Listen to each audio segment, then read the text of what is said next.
Assalamualaikum warahmatullahi wabarakatuh. Cerita kali ini, Tangisan si Jabang Bayi. Sebuah cerita dari seorang tukang bangunan saat merehab sebuah rumah tua. Kisah di balik suara tangisan bayi yang sering terdengar di waktu tertentu. Mari kita simak ceritanya. Pagi itu Pak Sugi berangkat dari rumah cukup pagi. Ia baru saja mendapat panggilan dari mandor yang biasa mengajaknya bekerja sebagai tukang bangunan. Saat itu cuaca sedikit mendukung, dengan udara yang masih beraroma pagi yang dingin, dan sinar mentari belum terlalu hangat. Ia berangkat dari rumahnya yang berlokasi cukup jauh dari tempat yang dikatakan oleh mandornya. Karena itu, ia memutuskan berangkat dari pagi agar tidak kesiangan saat sampai ke tempat di mana dia akan mulai bekerja. Setelah melalui jalan yang cukup panjang, sampailah ia di tempat yang dikatakan oleh mandornya. Belum ada tukang atau laden lain yang sampai di tempat itu. Pak Sugi pun memutuskan untuk menunggu sambil menikmati kopi yang sengaja disiapkan oleh istrinya. Sesekali pandangannya menelusuri sekitar tempatnya berada. Ia duduk di sebuah bangku di depan emperan toko yang masih tertutup. Jalanan di depannya masih terlihat sepi. Hanya ada beberapa kendaraan yang berlalu lalang di sekitar jalan itu. Di seberang jalan, Pak Sugi melihat sebuah bangunan tua yang sepertinya sudah lama tak dihuni. Dapat dilihatnya, halaman bangunan yang terbentuk seperti rumah itu sudah ditumbuhi tanaman-tanaman liar. Pagar bangunannya sudah berlumut, dan di beberapa bagian sudah ada yang hancur. Sepertinya sering digunakan oleh orang asing yang coba menerobos masuk ke dalam. Pak Sugi sempat menghentikan pandangannya ke arah bangunan yang ada di balik pagar. Sebuah rumah kecil sekitar tipe 36 dengan dinding yang sudah kusam dan kaca jendela yang sudah banyak yang pecah dan berdebu, sehingga dapat terlihat kondisi di dalamnya. Dari kejauhan, kondisi di dalam rumah itu terlihat gelap, seperti tak ada cahaya matahari yang masuk di dalamnya. Pak Sugi terus mengamatinya, diiringi suara dengungan knalpot motor yang berlalu lalang. Tiba-tiba ada sekelebat bayangan anak kecil yang berlari di dalam rumah itu. Sontak Pak Sugi kaget dengan apa yang dilihatnya. Kopi yang sedang diseruputnya seakan langsung menyembur keluar dari mulutnya. Masih merasa heran bercampur ngeri saat pintu trek toko di belakangnya mulai berbunyi. Seseorang muncul dari dalam toko itu. "Permisi Pak, tokonya sudah mau buka." Seketika Pak Sugi langsung beranjak dari duduknya, mengambil tas yang berisi perlengkapan tukang dan makanan yang diberikan oleh istrinya. "Iya Pak, silakan." Si pemilik toko agak memperhatikan Pak Sugi. Saat dilihatnya apa yang dibawa Pak Sugi, sepertinya langsung menduga bahwa ia adalah seorang tukang bangunan. "Ngomong-ngomong, Anda ada kerjaan di mana?" tanya pemilik toko. Pak Sugi belum bisa memastikan jawaban. Pasalnya, ia pun masih menunggu mandor yang mengajaknya bekerja datang dan menjelaskan di mana lokasi pekerjaannya. Akan tetapi dari arahan Pak Mandor saat berbicara di telepon, lokasinya berada di sekitar tempat itu. Yang diingat oleh Pak Sugi adalah nama si pemilik bangunan yang pernah disebutkan oleh mandornya. Begitu mendengar nama pemilik bangunan, si pemilik toko agak terkejut. Pasalnya bangunan yang dimaksud oleh Pak Sugi adalah bangunan tua yang berada di depan toko itu. "Anda perlu berhati-hati Pak, kalau benar akan merehab tempat itu," kata si pemilik toko, membuatnya penasaran dengan cerita apa yang ada di bangunan itu. Hingga si pemilik toko menyuruhnya agar berhati-hati. "Tempatnya agak angker Pak," jelas si pemilik toko dengan berbisik. "Di depan sini juga sering ada kecelakaan. Sedangkan di rumah itu, biasanya kalau malam, sering ada suara tangisan bayi. Seketika Pak Sugi merasa merinding mendengar penjelasan si pemilik toko. Tahu tidak kenapa tempat itu rimbun? Masalahnya, setiap ada yang akan membersihkan, pasti berakhir dengan kesurupan. Lanjut si pemilik toko. Tak berapa lama, beberapa orang yang terlihat seperti tukang berada di depan lokasi bangunan tua sambil mengamati ke arah bangunan. Pak Sugi yang mengenali mereka langsung berteriak memanggil salah seorang yang dikenalnya. Sesaat sebelum Pak Sugi berpamitan dengan pemilik toko, terdengar suara benturan cukup keras di jalanan depan bangunan tua itu. Orang yang mendengarnya pun cukup kaget dan segera berlari ke arah suara yang ternyata suara kecelakaan tunggal. Seorang pengendara sepeda motor menabrak trotoar jalan yang mengakibatkan pengendara itu jatuh dan motornya rusak karena menghantam trotoar. Orang-orang berlarian menolong pengendara itu, termasuk Pak Sugi dan pemilik toko. Pak Mandor yang baru tiba di lokasi itu ikut menolong pengendara motor yang hampir pingsan, lalu memindahkannya ke atas trotoar dan disenderkan pada dinding pagar bangunan tua itu. Nah, belum apa-apa sudah ada kejadian seperti ini, gumam si pemilik toko yang suaranya terdengar oleh Pak Sugi. Saat ditanya, pengendara itu menjelaskan bahwa dirinya kaget saat sedang berkendara.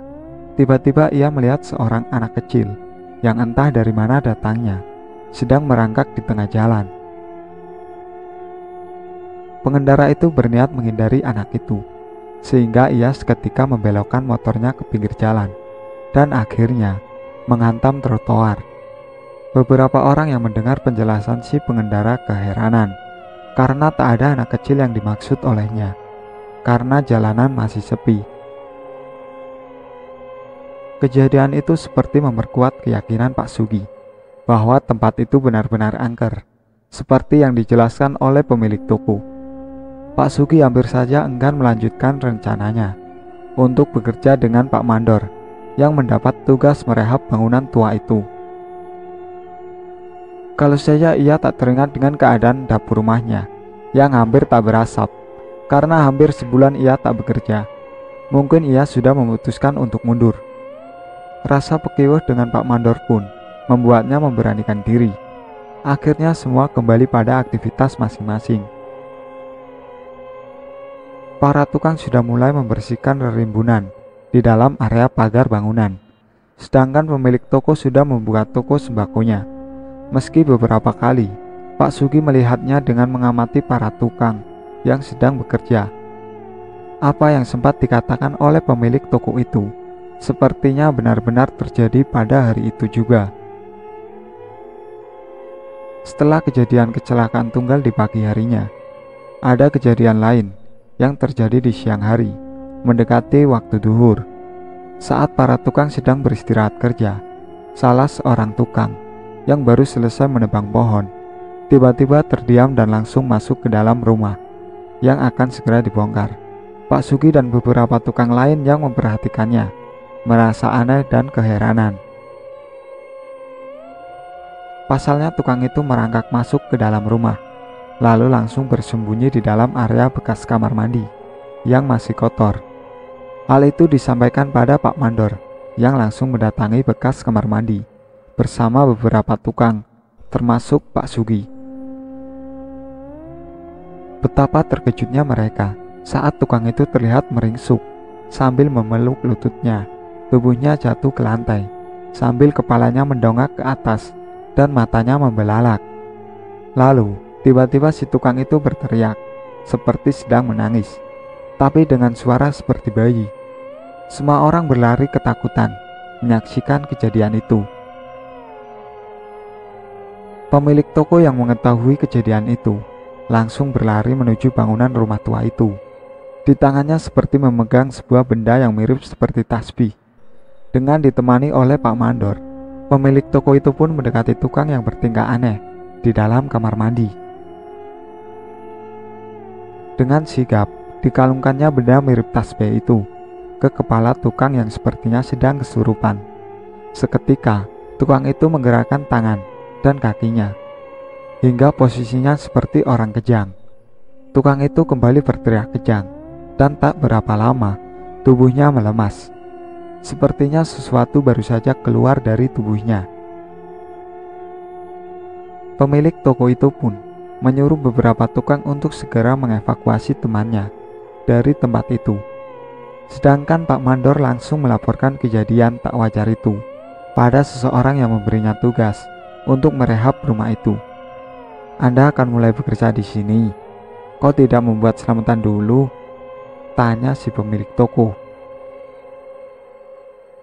Pak Mandor yang masih agak panik tergopoh-gopoh menjawabnya, "Begini, sebenarnya aku sudah bilang pada pemilik rumah, tapi disuruh bersihkan tempat ini dulu, baru aku dibuatkan selamatan." "Dasar, Mas Jadi itu susah dibilangin," si pemilik toko menggerutu, seperti menyalahkan pemilik bangunan tua itu. Si pemilik toko itu pun akhirnya menceritakan beberapa kejadian yang pernah terjadi di bangunan bekas rumah itu pada Pak Mandor. Menurutnya, setelah cukup lama bangunan tua itu terbengkalai, lokasinya jadi berubah agak angker. Sering terdengar suara-suara aneh dan muncul beberapa penampakan di sana. Kemungkinan karena lokasinya yang akhirnya jadi rimbun. Tempat itu pun kadang kala dijadikan tempat pembuangan makhluk astral. Pemilik toko sudah sejak dulu menasihati si pemilik rumah. Ia beberapa kali melaporkan bahwa bekas rumah itu sering dipakai untuk pembuangan, tapi pemilik rumah seakan membiarkan hal itu. Mulanya Pak Hadi, pemilik rumah itu, tak menceritakan alasan kenapa rumah itu ditinggalkannya. Tapi setelah bertahun-tahun, rumah itu terbengkalai dan berubah jadi angker. Karena desakan pemilik toko, Pak Hadi pernah menceritakan sebuah kejadian, tapi belum sempat pemilik toko itu menceritakan kejadian itu. Si pemilik rumah tiba di lokasi. "Assalamualaikum," terdengar suara salam yang diucapkan oleh seorang lelaki yang berusia cukup lanjut. Dapat diamati dari kulit tubuhnya yang sudah banyak berkeriput dan suaranya yang sudah serak-serak, disertai helaan nafas yang tersendak. Namun dari perawakannya, orang itu masih terlihat bugar. Pak Hadi coba berkeliling ke setiap sudut lokasi. Dari raut wajahnya, seakan sedang berusaha mengingat-ingat letak sesuatu. Pak Sugi yang tengah terduduk lelah, terus mengamati lelaki tua itu. Setelah berkeliling lokasi, pemilik rumah mendekati ke arah Pak Mandor dan pemilik toko yang sedang membahas sesuatu. "Bagaimana keadaannya, Dor? Kok bisa anak buahmu kesurupan?" Pak Mandor pun menceritakan apa yang terjadi hari itu, dari sebelum para tukang membersihkan lokasi sampai akhirnya ada yang kesurupan. Setelah Pak Mandor menjelaskan kronologis kejadian, lalu si pemilik toko menimpali. "Nah, Pak Haji, saya kan pernah bilang, area sekitar sini itu memang jadi angker. Sejak pertama rumah ini dikosongkan, memang sudah sering ada sesuatu. Apalagi tempat ini malah jadi tempat pembuangan setelah jadi rimbun seperti ini." Pak Hadi, si pemilik rumah, mulai terlihat kebingungan dan merasa bersalah. "Ya sudah, kalau begitu anak buahmu disuruh berhenti dulu. Nanti sore, ku ajak orang pintar dulu ke sini agar tempat ini dibersihkan." Pemilik rumah itu bergegas pergi dari tempat itu, dan para tukang yang rencananya akan menyelesaikan pembersihan lokasi pun akhirnya dibubarkan. Pak Mandor pun menyusul si pemilik rumah yang memanggilnya dari arah jalanan. Pak Sugi yang tadinya hanya mengamati orang-orang itu berdiskusi, coba mendekati pemilik toko yang hendak kembali ke tokonya. "Ada apa sebenarnya, Pak?" tanya Pak Sugi. "Entahlah, Pak. Aku tak ingin ikut campur urusan orang lain," jawab pemilik toko, yang akhirnya pergi meninggalkan Pak Sugi tanpa penjelasan. Pak Sugi hanya terdiam heran dan memperhatikan pemilik toko yang berlalu pergi. Rasa penasaran pun mulai terlintas di benaknya. Akan tetapi, ia berusaha melupakan pikiran-pikiran tak baik yang timbul karena kejadian hari itu. Segera ia bersiap untuk membenahi peralatan tukangnya. Beberapa tukang yang lain pun sudah bersiap untuk meninggalkan tempat itu. Akan tetapi, tiba-tiba Pak Sugi merasakan ada sesuatu yang sedang mengamatinya dari dalam rumah yang ada di belakangnya. Pak Sugi pun menoleh, dan segelabat bayangan aneh terlihat olehnya masuk ke dalam ruangan kamar mandi, yang arahnya terlihat dari jendela kaca yang pecah. Merinding, Pak Sugi pun langsung buru-buru pergi dari tempat itu. Esok harinya, Pak Sugi berangkat paling awal ke lokasi itu. Ia kembali menunggu kedatangan tukang lain di tempat yang sama seperti hari sebelumnya. Tak seperti sebelumnya, toko itu sudah terbuka, dan begitu melihat Pak Sugi, pemilik toko menghampirinya. "Wah, kamu masih berani lanjut kerja?" Pak Sugi hanya tersenyum pada pemilik toko itu. Orang itu pun mengajaknya untuk duduk di bangku yang sengaja diletakkan di bagian luar. Sambil menunggu tukang yang lain datang, Pak Sugi pun bercerita tentang apa yang terjadi sore hari setelah para tukang membubarkan diri. Sore itu pemilik bangunan itu kembali datang bersama beberapa orang yang tak dikenal. Pemilik toko itu hanya memperhatikan dari dalam tokonya. Ia hanya menduga telah dilakukan semacam ritual pengusiran makhluk astral yang sering mengganggu di tempat itu. Karena khawatir apa yang dilakukan di sana dapat berpengaruh dengan tokonya, ia segera menutup toko lebih awal dari biasanya. Dari dalam rumah, pemilik toko itu seperti dapat mendengar suara-suara yang berasal dari tempat itu. Suara yang paling keras terdengar adalah suara bayi yang menangis histeris. Tak hanya itu, samar-samar ada juga suara auman harimau yang melawan. Menurut si pemilik toko, ritual pengusiran itu dilakukan hingga tengah malam. Beruntung tidak ada anak kecil di keluarganya. Pagi harinya, pemilik toko agak penasaran dengan tempat itu, sehingga ia bangun lebih awal untuk memeriksa kondisi bangunan tua itu. Rupanya, pemilik toko itu agak mengerti perihal masalah gaib. Pak Sugi pun sudah mengira sejak saat kejadian temannya yang kesurupan. Pemilik toko kembali menjelaskan bahwa tempat itu belum benar bersih sepenuhnya. Masih ada dua makhluk yang tersisa di tempat itu.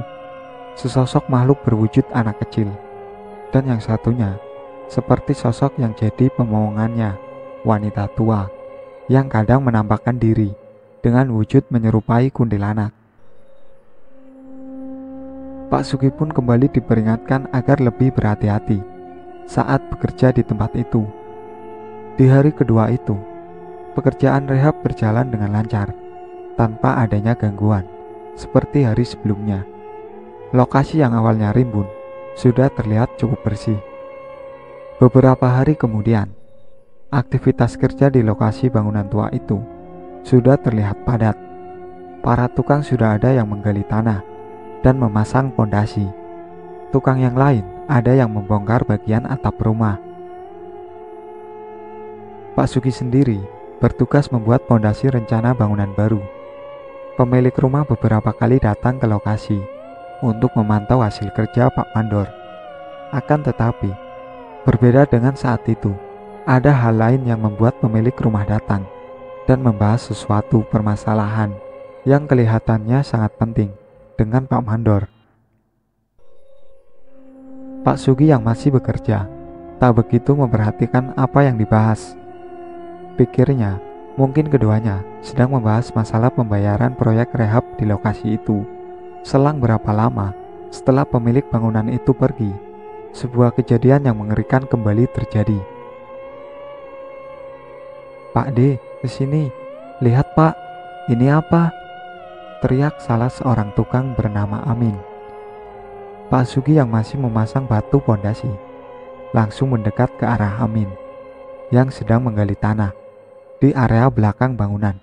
Diikuti oleh beberapa tukang, Amin terkejut karena dari dalam tanah yang digalinya seperti mengalir darah berwarna merah gelap kehitaman yang bercampur dengan lendir. Entah darah apa yang tiba-tiba merembes dari dalam tanah yang katanya cukup gembur dan mudah digali itu. "Itu darah!"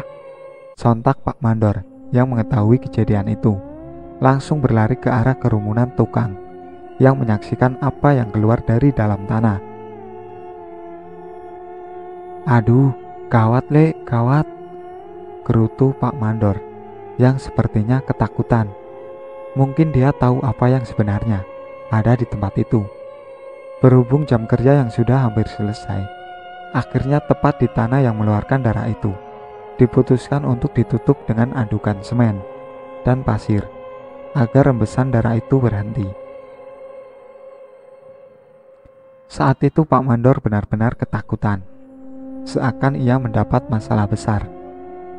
Pak Sugi yang mendapat perintah untuk menutup rembesan darah itu terus bertanya-tanya apa yang sebenarnya terkubur di dalam tanah itu. Sempat ia mengira ada seseorang atau binatang yang dengan sengaja dikubur di tempat itu. Tapi siapa yang menguburnya dan kapan? Sebelum para tukang pergi, Pak Mandor yang mulai memperhatikan tingkah Pak Sugi menyuruhnya untuk pulang paling akhir.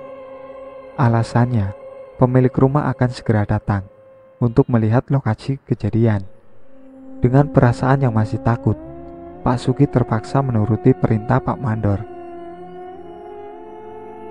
Cukup lama mereka menunggu si pemilik rumah, namun tak kunjung tiba. Sedangkan langit sudah mulai terlihat gelap. "Pak, ini yang punya rumah jadi datang apa tidak sih?"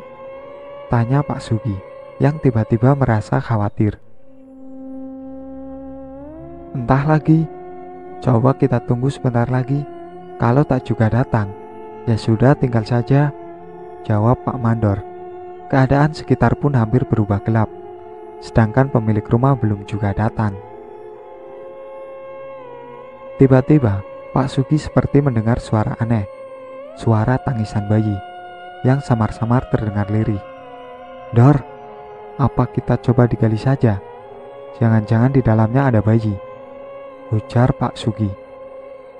Pak Sugi langsung mencari cangkul untuk menggali tempat itu, namun dengan cepat dicegah oleh Pak Mandor. "Jangan Ki, jangan." Saat keduanya mulai panik, itulah suara tangisan bayi yang tadinya terdengar tiba-tiba berubah menjadi suara tawa wanita cekikikan. Karena kaget, kedua orang itu pun tanpa pikir panjang langsung berlari ketakutan, meninggalkan tempat itu tanpa mempedulikan motor masing-masing. Pemilik toko yang sedang menutup pintu tokonya pun terheran melihat dua orang yang dikenalinya berlari ketakutan dari tempat itu. "Walah, nekat itu orang. Dibilang agar hati-hati, kok kayak tak percaya." Saat pintu toko hampir tertutup, dari dalam toko itu, pemilik toko sempat melihat penampakan sesosok wanita berambut panjang, seperti sedang menggendong bayi, berdiri di pinggir area bekas pagar yang dibongkar. "Astagfirullah," gumamnya, sementara Pak Sugi dan Pak Mandor yang berlari menjauh dari lokasi itu akhirnya tiba di depan sebuah musola. Beberapa orang yang hendak menunaikan sholat maghrib melihat keduanya dengan keheranan. Keduanya terlihat ngos-ngosan dan terduduk di emperan musola. Berhubung waktu maghrib telah tiba, keduanya memutuskan untuk ikut sholat berjamaah di musola itu. Selesai sholat, kedua orang itu terlihat kebingungan. Mereka teringat dengan kedua motornya yang masih berada di lokasi kerja yang ditinggalkannya, sehingga tak ada pilihan lain selain kembali ke tempat itu agar keduanya bisa pulang ke rumah masing-masing. "Bagaimana ini?" kita harus ambil motor di tempat itu. Kalau tidak, bagaimana bisa pulang? Kata Pak Sugi kebingungan. Salah seorang jamaah musola yang merupakan warga sekitar melihat kedua orang itu, lalu bertanya pada mereka. Pak Mandor pun menjelaskan bahwa mereka berdua baru saja pulang dari pekerjaan, yaitu merehab bangunan tua tak jauh dari musola itu. Mendengar penjelasan Pak Mandor, tiba-tiba orang itu mengajak mereka untuk mampir ke rumahnya terlebih dahulu. Dan karena tak ada pilihan lain, akhirnya mereka pun menuruti tawaran orang itu. Silahkan duduk dulu, saya mau ganti baju dulu sebentar. Orang itu mempersilahkan Pak Mandor dan Pak Sugi untuk masuk dan duduk di ruang tamu rumahnya. Tak lama kemudian, orang itu pun keluar dan memperkenalkan diri. Nama saya Makmur, kata orang itu. Pak Mandor dan Pak Sugi pun memperkenalkan diri masing-masing. Pak Makmur pun menanyakan perihal pekerjaan mereka dan apa yang mereka alami di lokasi kerja mereka. Meski agak ragu, akhirnya keduanya menceritakan setiap kejadian yang mereka alami sejak awal mulai pekerjaan di tempat itu. Setelah mendengar ceritanya, Pak Makmur pun menyampaikan sebuah cerita yang berkaitan dengan tempat itu, sekaligus tentang keluarga yang pernah menempatinya. Menurut Pak Makmur, cerita itu sudah menjadi rahasia umum bagi warga sekitar tempat itu. Jadi beliau bersedia menjelaskan pada Pak Mandor dan Pak Sugi.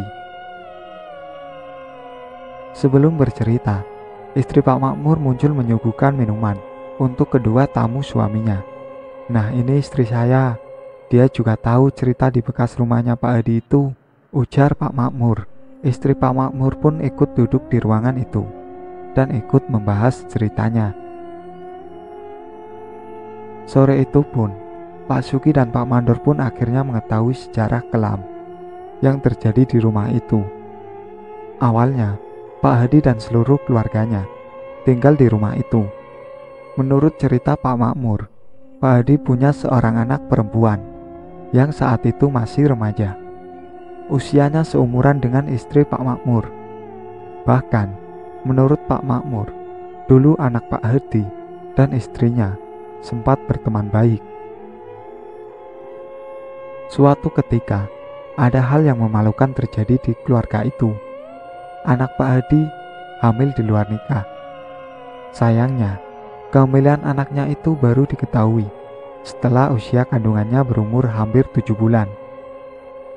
Bentuk tubuh anak Pak Hadi yang memang kecil membuat orang lain tak menyadari bahwa telah ada kehidupan di dalam rahimnya.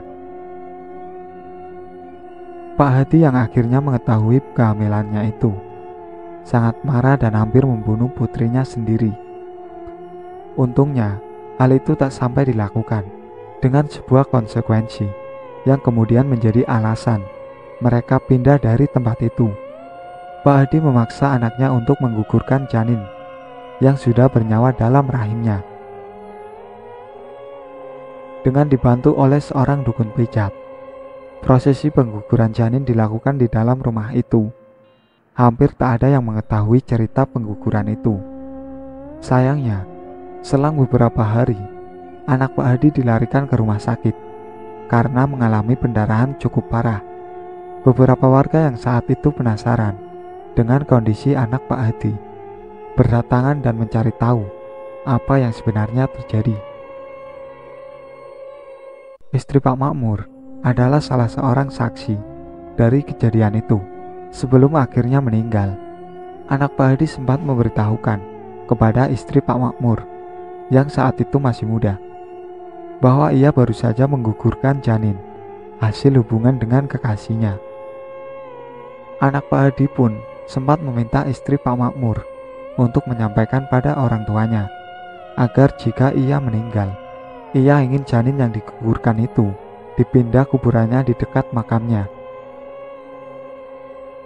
Saat anak Pak Hadi itu meninggal, istri Pak Makmur sudah berusaha menyampaikan amanahnya itu. Namun, justru kemarahan dari keluarga Pak Hadi yang diterimanya. karena merasa aib keluarganya sudah terbongkar. Pak Hadi dan keluarganya memutuskan untuk pindah dari rumah itu dan akhirnya menaruh benci pada istri Pak Makmur dan keluarganya. Amanah itu belum dilaksanakan saat keluarga Pak Hadi pindah dari rumah itu, dan saat mendengar cerita dari warga sekitar tentang rumah yang berubah jadi angker itu, istri Pak Makmur sudah menduga bahwa suara tangisan bayi yang sering terdengar dari rumah itu adalah suara sosok janin yang pernah dikuburkan di suatu tempat di sana. Apa yang disampaikan oleh Pak Makmur membuat Pak Sugi semakin merinding. Namun, berbeda dengan Pak Mandor, tak ada rasa takut tergambar dari raut wajahnya. Justru Pak Mandor terkesan begitu penasaran saat Pak Makmur sedang bercerita. Sepertinya Pak Mandor sudah sedikit tahu perihal ada kuburan janin di lokasi itu. Tapi ia baru mengerti janin siapa yang dikuburkan di bekas rumah yang terbengkalai itu dari cerita yang disampaikan oleh Pak Makmur.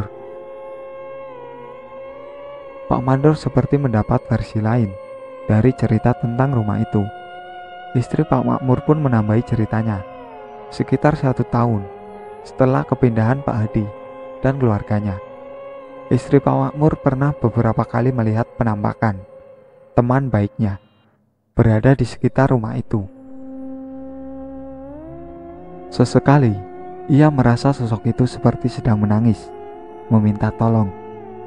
Pernah juga sosoknya terlihat sedang menggendong bayi, berjalan-jalan di sekitar rumah itu. Mulanya ada orang yang menempati rumah itu, tapi karena sering mendapatkan gangguan gaib, akhirnya orang itu keluar. Tak ada yang berani menempati rumah itu, dan akhirnya jadi terbengkalai. Istri Pak Makmur pun sempat diganggu oleh sesosok temannya, anak Pak Hadi, di awal meninggalnya. Tapi setelah diobati dan akhirnya menikah dengan Pak Makmur, sosok itu tak lagi mengganggunya. Sampai ia mendengar lokasi rumah itu akan direhab, istri Pak Makmur kembali didatangi oleh sosok temannya dalam mimpi. Ya kalau bisa, kuburan janin itu dipindahkan sesuai permintaan temanku itu, tutur istri Pak Makmur. Tak terasa, adzan Isya pun tiba. Mereka bersiap ke musola, dan setelah itu, rencananya mereka akan kembali mendatangi lokasi itu untuk mengambil motor Pak Sugi dan Pak Makmur yang masih di sana. Pak Mandor dan Pak Sugi ditemani oleh Pak Makmur menuju ke lokasi itu. Sesampainya di sana, ternyata sudah ada Pak Hadi dan beberapa orang yang berkumpul di depan area bekas pagar. Alah, ini orangnya datang, celetuk Pak Hadi yang melihat kedatangan Pak Mandor dan Pak Sugi. Namun, raut wajahnya tiba-tiba berubah saat melihat kedua orang itu datang bersama Pak Makmur. Mur, kamu mau apa kesini? Sudah, tak usah ikut campur, pulang saja. Saya hanya mengantar pekerja Anda ini, Pak. Mereka tadi ketakutan, katanya melihat penampakan, jelas Pak Makmur. Pak Makmur belum sempat meninggalkan tempat itu saat seseorang keluar dari lokasi. Terlihat orang itu tengah membawa sebuah cawan cukup besar yang terbuat dari tanah liat. Pak Sugi hanya mengira bahwa apa yang ada dalam cawan itu adalah bekas janin yang pernah dikubur di lokasi itu. Ia pun bingung, apa mungkin janin yang sudah terkubur selama belasan tahun itu masih menyisakan bagian tubuhnya. Lalu darah yang keluar dari dalam tanah itu sudah pasti bukan darah si jabang bayi. Lalu darah apa?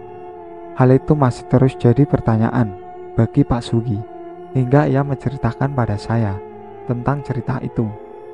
Keesokan harinya, pekerjaan di lokasi itu dihentikan.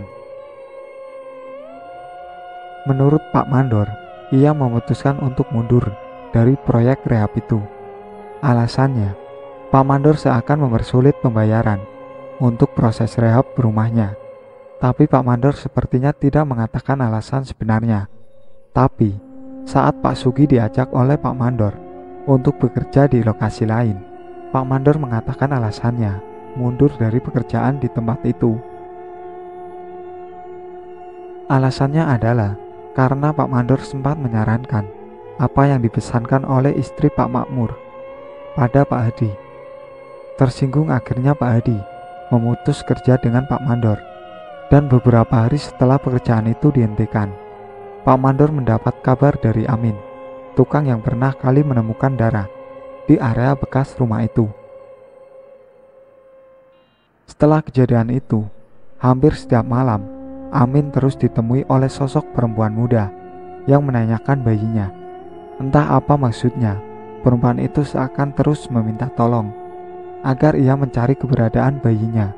Pak Sugi sedikit menekan nada bicaranya saat bercerita tentang itu. Berarti janin itu dibuang oleh Pak Hadi. Saya yang mendengar cerita itu hanya dapat merasa miris. Kok segitu teganya Pak Hadi pada anak dan calon cucunya sendiri. Karena mempertahankan nama baik keluarganya, ia rela mempertaruhkan nyawa 2 orang keluarganya sendiri.